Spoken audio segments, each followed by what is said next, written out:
Baby, and I want your love. I need your love. Give me your love. Give me your love, baby, and I want your love. I need your love. Give me your love. Give me your love. Give me your love. Yes, what's going on, y'all? What's going on? What's going on? This be your boy Scotty by Nature TV, and we are here for a brand new review of the Real Housewives of Potomac, season 10, episode 17. This really ain't no damn episode. This just this damn bullshit ass interview that Karen Huger decided to do. And listen, I wasn't in a rush to do no review on this. Y'all know that. Y'all know if I was in a rush to do it, I would have did it last night. But I wasn't in no rush to do this shit. But however, I just said, you know what? I'll just do it later on. Then I was supposed to do it 30 minutes ago and push it back to 10 o'clock. But it's all right because it don't even seem like it's going to be that much of a damn live anyway. You feel what I'm saying? I don't really feel like I'm going to be on here that long anyway. But, you know, it is what it is. Now, if y'all know music, then you know the Soul Food soundtrack. So that song that I was singing when I first opened this live up was that song by Tenderoni called Baby I. Listen, that's my song. That's my song. That's my song. Listen, I'm a music fanatic. I be knowing the deep cuts now. I be knowing the deep cuts. I be knowing the songs that won't nobody else listen to. I be knowing them all. Okay, so listen, trust me. It is what it is, y'all. But y'all know we're gonna get this thing started when we get to the 5-minute mark. Y'all already know that. It's 33 of y'all up in here already so far. Y'all already know what the name of the game is. The name of the game is engagement. If we got 33 people watching, we need 33 people in the comments. Okay, that's what we need, y'all. Oh, excuse me. But what's going on? It's still cold in Atlanta. I'll be glad when it makes a turnaround because I'm sick of it, to be honest. Like, I'm real tired of it. I'm sick of it. I'm tired. I'm just over it. You feel what I'm saying? So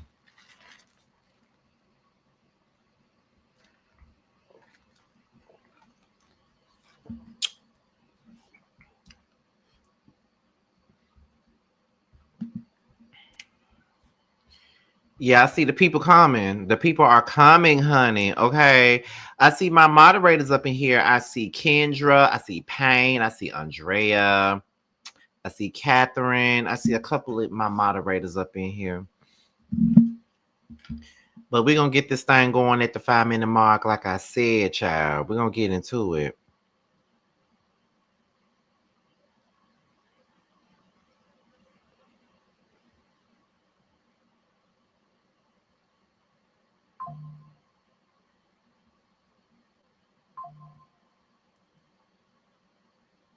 Let me see something here. I'm just looking at my phone, y'all.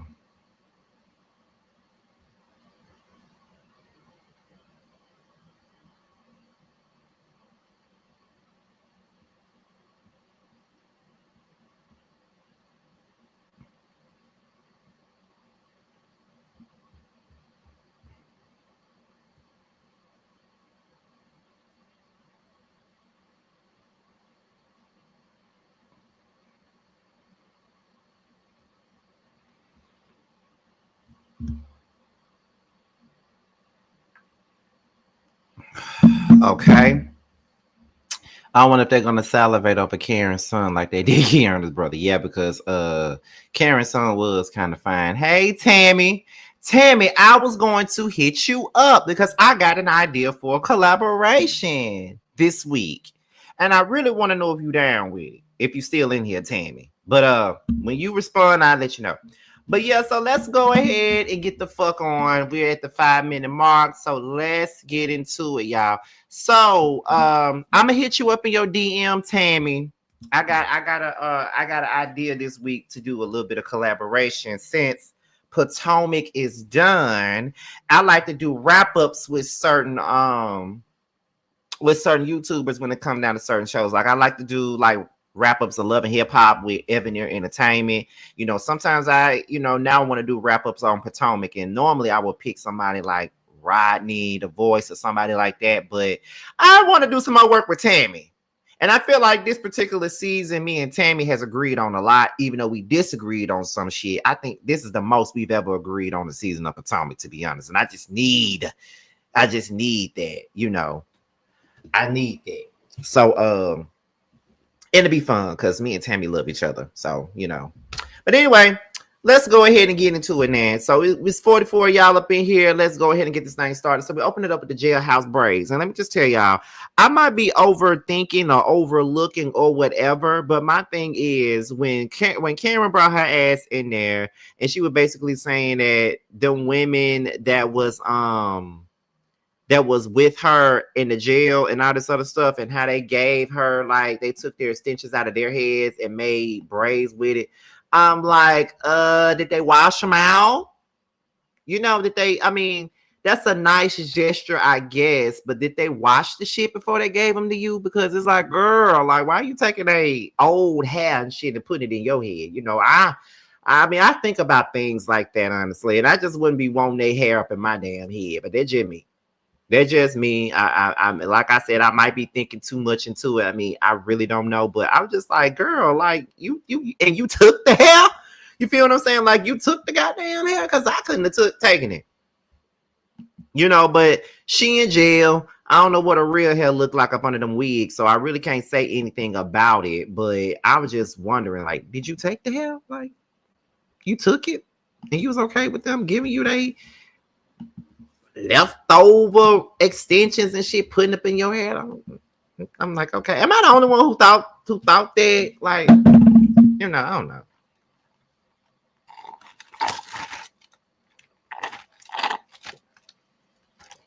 And them braids kind of look nice. They kind of look nice for that to be somebody else's hair. But okay, girl. So she walks in the house and she thanks her daughter. You know, she said she wouldn't be able to do this if it wasn't for her daughter. If her daughter wasn't around, she wouldn't have been able to get through this. Her sister was down for her like two flat tires. And, you know, she had her back pretty much, you know, like she really, really had her back. And she said, Raymond, and he was like, no. And she's like, oh, well, I'll deal with you later. Ugh. But then she was basically saying that she let her window down. She waved to everybody, letting everybody know that, you know, she was okay. She was, you know, done, whatever. You know, she just made sure to let everybody know that she was doing well, basically, in so many words. So then Andy arrives for a one-on-one. So it was pretty much set in stone that once she got out of jail, Andy was going to come over and they was going to do a one-on-one interview in her home. So as he comes in, you know, we meet Brandon, which is Karen's son. Now, let me tell y'all something. I got me somebody to look at all the time at this point in my life. You know, I'm good on that. But it's nothing wrong with saying that Karen's son was fine. He is fine. Now I'm not gonna take that from him, and I feel like he's gonna go underrated because everybody talks about Kierna's brother and how Kay's brother so goddamn fine and shit, which they're not lying about. But Karen's son is fine now. Now we ain't gonna sit up here and act like he ain't. He fine. Then he said while she was in jail, he managed her businesses, managed her funds, and it was hard for him to really see his mom go through the things that she went through. And one of us could sit up here and we could be like, well, hell, she went to jail for a DUI. Like, you know what I'm saying? Like, whatever happened to her is what happened to her, and that's her own fault, which is true. But you know, when you got a parent or something like that, and something like that happens to them, we really cannot expect for anybody to even look at it like that, because at the end of the day, that's their mom, that's their dad, that's whoever it is to them. So of course they're gonna look at it like, oh yeah, this was hard for me. Like my mom is in jail. Like this is terrible. You feel what I'm saying? So I get it. You feel what I'm saying? I get it. I definitely get it. But it's just like, my thing is how many times are we going to sit here and look at you and see that, you know, you keep on going through the same old bullshit, same old thing all the time? It's like, girl, like you older than everybody. When you going to make things right? You feel what I'm saying? So Andy asked Karen, how long was she in jail for? And Karen is like, well, Andy, I didn't sit there and count the time. I was just ready to get the hell up out of there. But I did spend like 6 months in jail. She said while she was in jail or whatever, they tried their best to keep her away from, the general population, but she was asked to be put in general population. And she was basically saying that, I was put in general, I asked them to put me in general population, because if I'm going to be here, I got to learn my lesson. So I got to be in there with everybody else. And she said when she got put in general population, she pretty much poured into the young adults that was going through things and that was dealing with, a lot of trauma and things like that. And, she just couldn't even believe that she was even in jail, to be honest. And to be honest, like when something like that happens, like, of course you can't believe it. Hell, I got arrested and had to go sit in sit in a damn room and shit. I couldn't even believe I got arrested, but it was what it was. I got the fighting. So of course I got arrested, but it is what it is. I can't believe I was in the back of the cop car with my arm, like, with my two arms at the back of my on my back like that, bitch. Like, I cannot believe I'm getting arrested. I cannot believe I'm getting arrested. The one and only time I got arrested. Or was it the second time? The second time I got in a car accident and I got arrested. But the first time I got arrested, I was fighting. Ooh, Jesus. But anyway, and that was an ass whooping of a lifetime. Them motherfuckers got my ass together. Like, I walked out there being Billy Badass, trying to fight one person, and everybody got on my ass. Like, I got my ass beat that day, and I got arrested. What type of shit is that? Everybody put their hands on me, but I'm the motherfucker that get arrested. Ain't that so? Child, anyway, but she, she's up in there telling, pouring into the young people and all that other shit, but it was kind of like somebody needs to pour into you though, Karen, because you're a senior citizen and you're in jail for drinking and driving, and you up in here trying to pour into somebody else. Somebody to pour into you. As a matter of fact, you need to pour shit but a glass of water. That's what you need to pour. You don't need to pour shit else. Okay? Don't pour nothing else at all. Don't be pouring shit. But anyway, so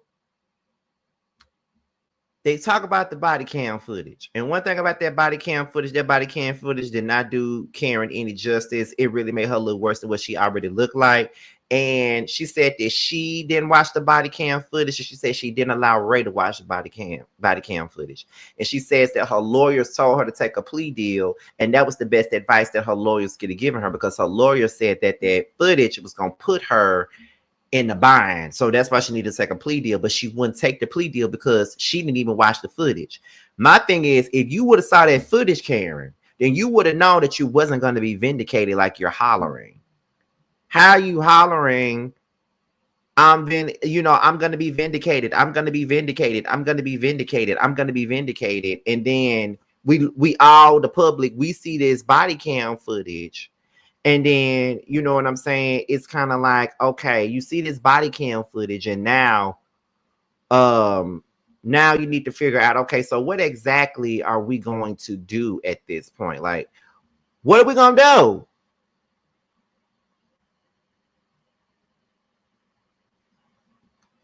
Like, what exactly are we going to do in regards to this particular situation now? Because, yeah, but I don't know. I really don't know. The part of me feels like she did watch that damn body cam footage and her ass is just, embarrassed by it. But she could have just taken that plea deal. But she's sitting up here thinking that she was bigger than the program. But girl, you're not bigger than the program, girl. You sit up there, you ran into a tree, probably hit a deer or something, could have hit a person, and you think that you're going to be vindicated. You had no other choice but to go to jail. Then that body cam footage, and you talking about you Thomas Jefferson's concubine and all this other bullshit, child. It's kind of like, girl, you already hurt the tree feelings. Now you hurt everybody else's feelings with the body cam footage coming out. And you hurt our feelings because your ass was fucking delusional to think that you was ever going to really be in this predicament where you're going to get off on this. You're not going to get off on this, girl. Like, what the fuck wrong with you? Girl, So she says, I was just under the influence. And then she was basically saying that she was under the influence of prescription drugs like antidepressants and and stuff like that. Now, I don't know why she was so adamant about admitting to abusing like the antidepressants, but she wouldn't be honest enough to say that she was an alcoholic. Like she can own up to abusing antidepressants, but she couldn't really own up to being an alcoholic. But I think all of that goes hand in hand because both of them is bullshit. You're like you shouldn't even be dealing with neither one of them, but you are. Um so she says that the house arrest plea was not true. And when Andy asked her if she's sober now, she says that she is.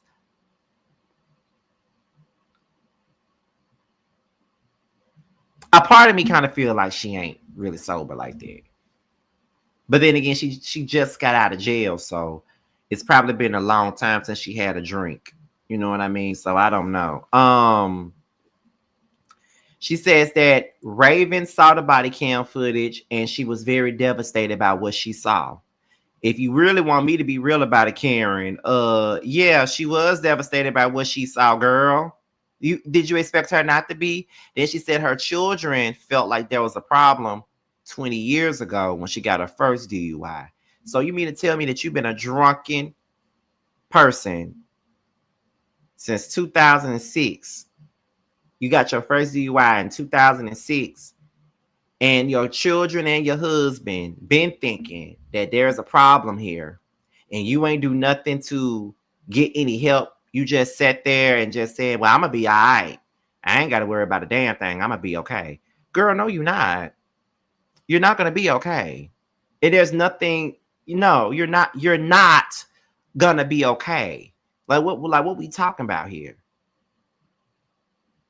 You feel what I'm saying? So it's I don't know. She says that she abused antidepressants, but she refused to say what kind. And she says she can get in trouble for that. She said her lawyers give her good advice. She's learned her lesson now.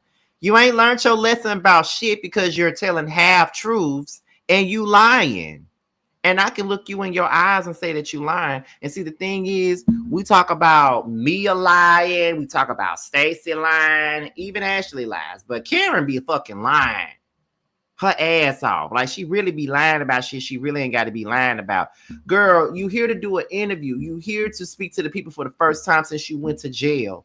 Just like you can sit up here and admit that you was abusing like antidepressants, you can honestly say I was an alcoholic bitch and that I was doing the absolute most and I had no business doing it. That's all you got to say. But instead you want to sit up here and be perfect Patty and act like you ain't did shit. That's really where you fuck up at when you start acting like you ain't did shit. Like, girl, you did do that. Like, you literally fucked it up for yourself. Let's not play like you did.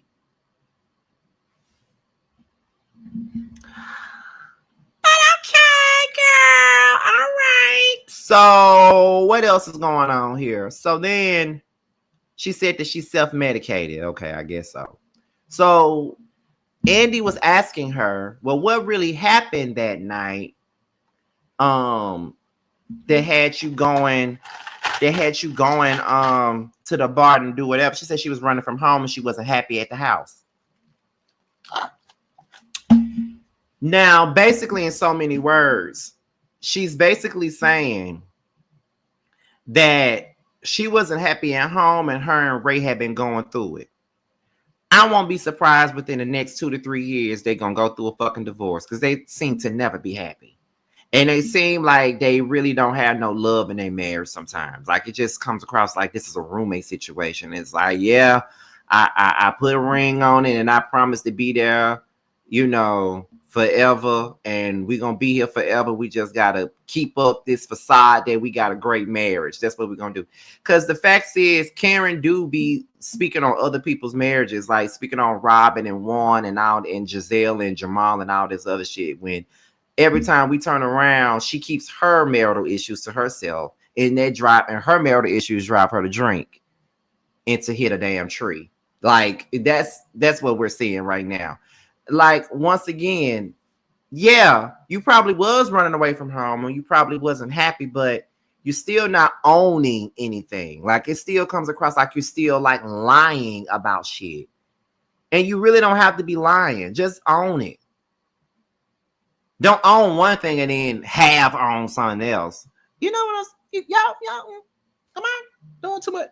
Um, so then she says that she never had 4 DUIs. She only had 2, not 4. There were 2 other instances that dealt with alcohol, but she didn't get a DUI.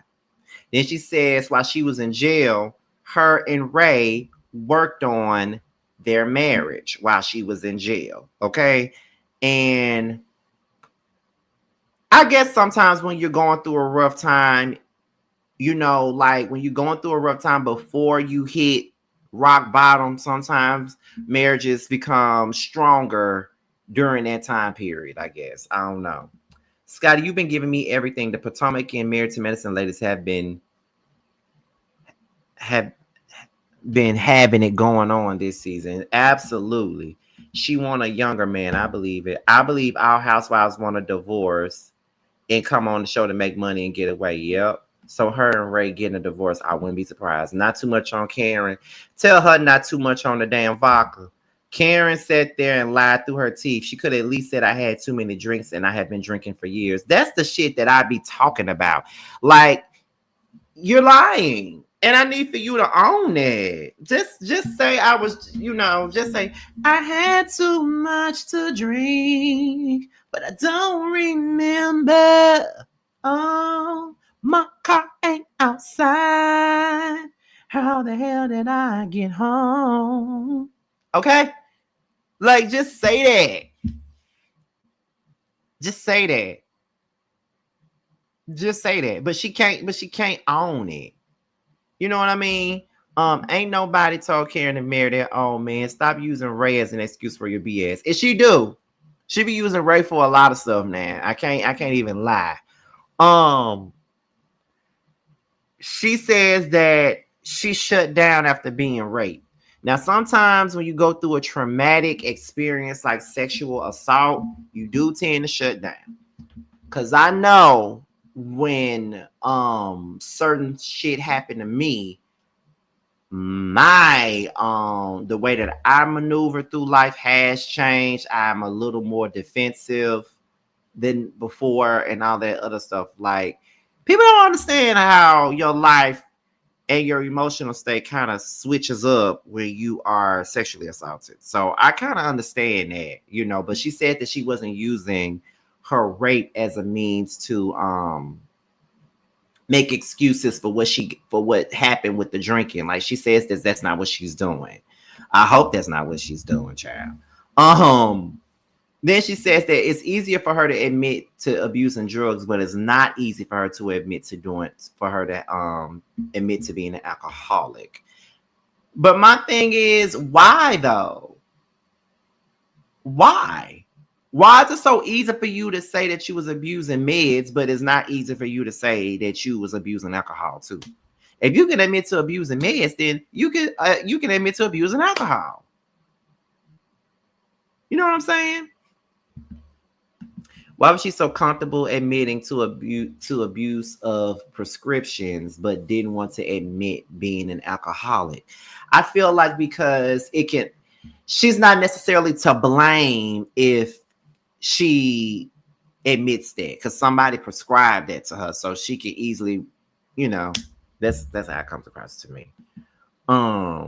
Because saying it's prescriptive pushes the liability on the maker of the medicine or her doctor that prescribed it, but drinking is solely her responsibility. Right. Karen upset she signed up to be Ray's caregiver for the rest of her life when she wants her back cracked by a younger man. Okay. Because she can push the meds to a doctor or the maker of the drug, but alcohol is your doing.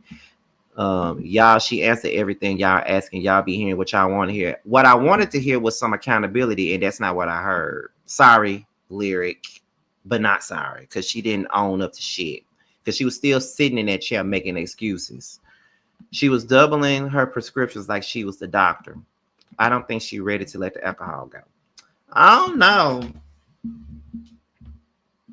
I don't know. She says that the last time she had a drink was after her accident. Okay. She took accountability. She didn't lyric, but you got your opinion and I got mine. Um, she I'm not really surprised that the last time she had a drink was after her accident. Like, I don't expect for her to stop drinking just because she got in an accident. Like, you know what I'm saying? Because to be honest, if it was me, I ain't gonna lie, I would probably have me a sip of Patron too after my accident, as long as I'm sitting my ass at home drinking. That's what I would do. But you know, she says that she's in lifetime recovery. Instead of saying that she's an alcoholic, she says that she's in lifetime recovery. Okay. She says she attends AA, but she prefers NA instead. And then she talked about being stripped down from her makeup, from her lashes, from her wigs, and how she was down to her natural self and seeing her gray hairs and stuff like that. Like she was fine with it. Then she talked about the life being in prison and how she had to get up at 4 o'clock in the morning and eat breakfast and steal toilets and how she had to sell by herself and all of those things. You feel what I'm saying? So she talked about that. Then she sees the reunion footage and she hears what the girls were saying because she says she never watched the reunion, but she hears what the girls were saying. She says that the shit that Ashley said was true, but Wendy not so much, being that Wendy lives all the way in Timbuktu. So who is talking to her? Now, when she said that, I ain't gonna lie, I was tickled when she said that. She said nobody was in the car with her, so Ashley lied about that part. Then when Wendy is upset about Karen not naming her as one of the people that was there for her, and Wendy said, "That's not my friend," Karen says that Wendy knows exactly why she didn't name her, and she also says that Wendy didn't check in with her. But my thing is, first off, I don't even understand why everybody was giving Karen so much fever about what she said about Wendy when she said that Wendy knows why she didn't name her. They acted like Karen was just dragging Wendy by her fraudulent weave or something, calling her colorist Karen. I'm not really with this whole anytime you don't fuck with Wendy or Candace that you're a colorist. Like, I'm not really with that. Like, we gonna need to stop that. Like, there was some colorism behavior on this show, but just because somebody simply disagrees with them or don't want to fuck with them, that don't make them colorists. Like, we gotta stop doing that. I didn't see what Karen said that was so colorist. All she said was, she knows why I didn't name her. Now, we don't know why she didn't name her, but she said that's a conversation that her and Wendy have to have, and their friendship deserves that kind of conversation. That's what Karen said. But it's like, girl, okay, so if that's the conversation that they deserve to have, then what really happened between you and Wendy? That's what I want to know.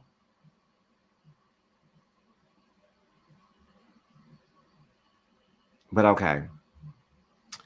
Um, And another thing too, I don't see why Karen was even expecting for Wendy to check in on her anyway. Wendy said that's not my friend, so why would I be doing it? You feel what I'm saying? But that once again, that's just me.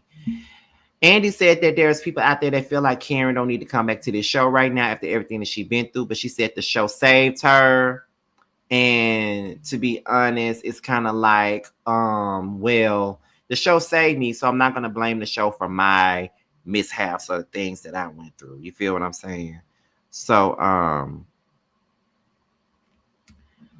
that was pretty much the gist of this whole thing with Karen in this interview. And my thing is, I feel like it was a waste of time. I just, and this is coming from a person that likes Karen. Like, for real. I like Karen. I've always liked Karen, at least from season 3 on down. I've always liked Karen. But this interview really didn't do anything for me. And I found myself scratching my head as the time went on. Like, we didn't need this to be the season finale of Potomac. You could have just did a Watch What Happens Live one-on-one with her and did it that way. We didn't need this to be no damn finale at all. Like, it was a waste of time. Like, I didn't really care enough to even do this. You see that this live was set for tonight and not yesterday. Like, I didn't see the purpose of this, and I don't think that this interview really did Karen any justice, to be quite honest. It didn't really do anything for her, but make her look like she wasn't taking any accountability, or make her look like it really wasn't nothing. Honestly, that's how it looked to me. But to each his own, you know what I mean? Like, that's all I got. That's all I can say. It just comes across like she was in denial, and she didn't want to own up or admit to the fact that she does have a drinking problem. To me, it's like she said little shit, but then it's just like, okay, she said it just to make it sound good. But that's just me. That's all I really got. That's it. That's all. I was gonna do like a pre-record for tomorrow, because there's some things that I want to discuss tomorrow, like, Heavenly talking about King, on Carlos King. There was a whole lot of different things I wanted to discuss, but I guess I can do the pre-record tomorrow or just do a whole live. But I don't know if y'all know, but the girl that was on the R. Kelly P tape, the 14-year-old girl that was seen in the tape with R. Kelly back in 2002, where all this shit went down, Sparkle's niece, basically, she has written a book, and I have pre-ordered the audio version of it, and I'm thinking about covering this whole book because I'm interested in her story. She's finally came out. Her name is Rashana Landfair. The book comes out on the 3rd, which is tomorrow at midnight, basically. So I want to cover that. And I don't know how y'all feel about that. I don't know if y'all gonna be interested in me covering her book or not. I'm not really certain if you will, but I don't know. I do want to cover it though. I want to cover it. I want to cover the book. But that's about it. That's all. That's it. And I'm about to go on and get up out of here. I'm about to go lay down because let me tell y'all, I've been working every day since Saturday. I have not had one day off. Saturday, Sunday, Monday. I work every damn day up until Thursday. And after Thursday, I'm celebrating my birthday. Your boy turning 37 on February the 12th. He's turning 37. Okay, I'm going to be celebrating all week starting Friday. I'm going to be celebrating my ass off, okay? All my people coming. We're going to have a good time. So, yes, honey. But anyway, you guys, that's it. That's all. And I'm out of here. Till next time. Bye. That 20, yeah, you always been a sneaky bitch. Hating from the sidelines, trying to get picked, yeah. You don't found one, yeah, you don't found one. You don't found one, found you a real one. On my assets lately, you catching face shots, fire catching babies. Heavy on the highs, better get you some gravy. Cut that lady check while you out here being lazy. I got bored with that season, I'm talking shit when I'm spitting. Fact the bitch, I'm the reason when it got you hoes heated. Snow got them hoes sneezing, got the meals you not eating. Where had them hoes leaking, God trust when I'm speaking. It's give big bands gon' make it hot. Real niggas gonna come up, don't let the game gon' change us. Real niggas in my circle, ho, don't ever play us. This the real hustle, we make the money, don't make it make us. They ain't bout shit, talking out they neck. Bitch, we bring the heat every time we step. You fucking with a beast, fucking with the best. Get money on the east, plug on the west. Bitch, I'm from the north, but we run this out. Bitch, we outside, what you talking about? Who the fuck is me? No, who the fuck is you?